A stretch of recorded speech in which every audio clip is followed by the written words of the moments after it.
बालोद जिले में आदिवासियों में जो आक्रोश देखने को मिला,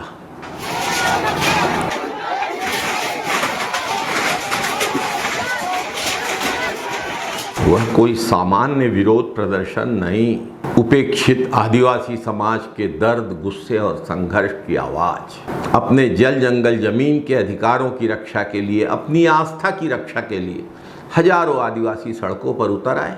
भाजपा सरकार को स्पष्ट संदेश दिया कि अब उनके अधिकारों पर और अस्तित्व पर और हमले बर्दाश्त नहीं किए जाएंगे। सबसे गंभीर और संवेदनशील बात यह कि आदिवासी समाज सिर्फ जमीन बचाने की लड़ाई नहीं लड़ रहा है, अपनी आस्था और पहचान को बचाने की लड़ाई भी लड़ रहा है। भाजपा सरकार विकास के नाम पर आदिवासी समुदाय के पारंपरिक देव स्थलों और पवित्र पूजा स्थलों को लगातार नष्ट कर रही है। जिन स्थानों पर पीढ़ियों से आदिवासी समाज पूजा अर्चना करता आ रहा है, जहां उनके पूर्वजों की आस्था जुड़ी हुई है, उन स्थलों के आसपास लगातार हो रहे निर्माण और कब्जे की शिकायतें अब नाकाबिले बर्दाश्त है। आदिवासी समाज का स्पष्ट कहना है कि यह केवल भूमि का मामला नहीं, आदिवासी संस्कृति, आदिवासी परंपरा और आदिवासियों की धार्मिक पहचान से जुड़ा विषय है। आदिवासियों के पवित्र स्थलों का बदलता स्वरूप इस आशंका को जन्म देता है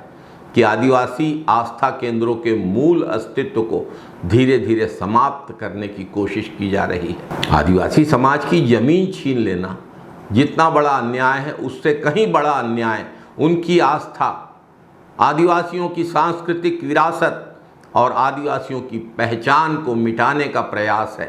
यही कारण है कि आज बालोद में उमड़ा आक्रोश सिर्फ भूमि विवाद के विरोध तक सीमित नहीं था।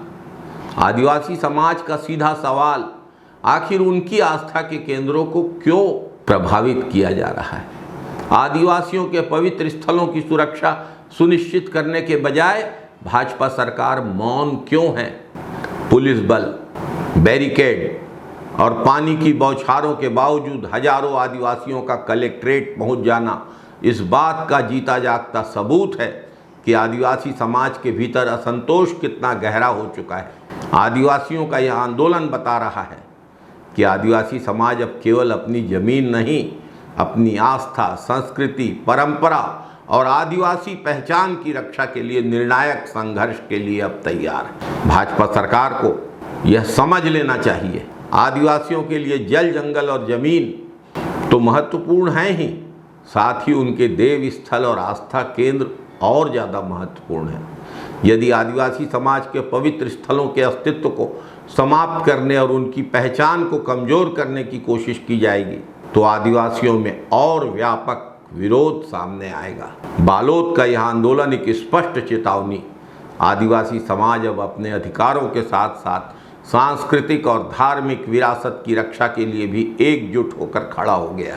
जमीन की लूट के साथ साथ आदिवासी आस्था स्थलों पर हो रहे अतिक्रमण और आदिवासियों के अस्तित्व और पहचान को मिटाने की कोशिशों ने गहरा आक्रोश पैदा कर दिया है। इसकी गूंज अब पूरे छत्तीसगढ़ में सुनाई देने लगी है। जय सेवा, जय बूढ़ादेव, जय जोहार।